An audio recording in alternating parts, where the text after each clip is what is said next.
Every single one of us has a feature of our personality that we have heard people around us complain about for years on end. They might say we're too stubborn, too obsessive, too quiet, too loud. Whatever that insult might be, I want to show you how you can turn it into a compliment, because constantly being told that you have a fault and being told what that fault is can make you feel really crappy and like you are problematic as a person, when usually that is not the case. As a child, the insult that was always constantly thrown my way was that I was too sensitive. For as long as I can remember, my family has been telling me, you're too sensitive, you need to build resilience, you need to get thicker skin. And although I'm sure it was not their intention, because I love my family and they love me, every time they told me that, it did really feel like an insult. And the reason it felt like an insult is because they never said it in a way that seemed positive to me. It wasn't like, oh, you're so sensitive, that means that you love more deeply and you care for us and you're more kind or empathetic. It was more like, you're so sensitive,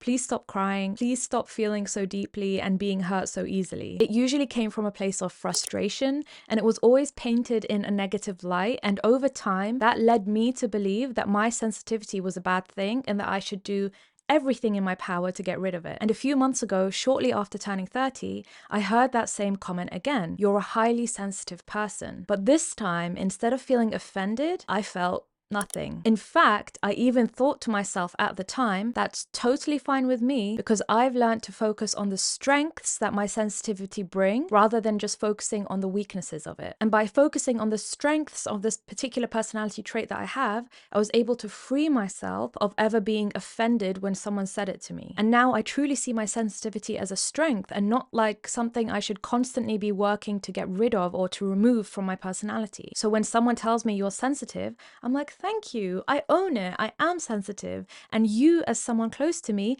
benefit greatly from that sensitivity. I'm kinder, I'm more empathetic, I'm more forgiving, I'm more compassionate than those around me who aren't as sensitive. I'm better at communicating, and these are all things that the person who is telling me that I'm sensitive is directly benefiting from by being in my life. And in order to get to the point where I could genuinely turn this insult into a compliment and make myself believe that it was a compliment, I had to shift some of my perspectives. And the first thing I had to shift in my perspective was I had to truly understand and comprehend the fact that there is nothing black and white in this world. Absolutely nothing. Obviously, my content does not pertain to any kinds of abuse or human rights issues. I'm just talking about regular day-to-day things. And because nothing is black and white, what this means is that for every negative feature of your personality, there's probably a positive aspect of it that's helping you or helping others around you. And vice versa, for every positive feature of your personality, there's probably something negative about it that's holding you back or holding other people back. Because unfortunately, in this messed up world, there is such a thing as being too kind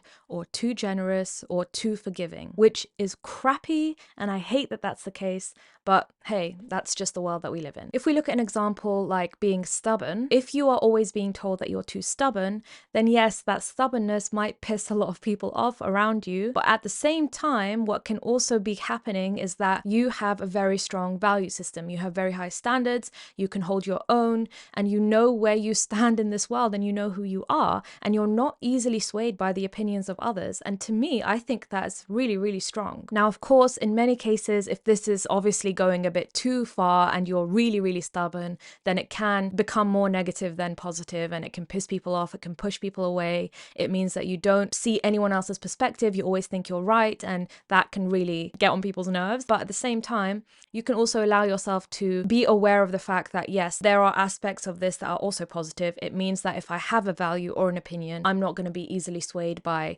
a TikTok that I see, for example. And then on the flip side, if you're too kind, like I said before, especially if you're a woman or a young person, then being too kind to a stranger on the street can put you in a really dangerous position. So in both cases, it's not good to be at either extreme of the positive or the negative personality traits. The next thing I did that helped me shift my perspective on any insults that were thrown my way was to genuinely believe and accept the fact that pretty much everything that people do or say has absolutely nothing to do with me, including the things I say and do, has pretty much nothing to do with other people. We are all at the center of our own worlds, and all of our behaviors and beliefs and emotions and all these things are a consequence of everything that we've experienced, our belief systems, our genetics, our environments. That's why you can put two people in the exact same living situation or environment and they will experience and feel completely different things, because there's just no way for each one of us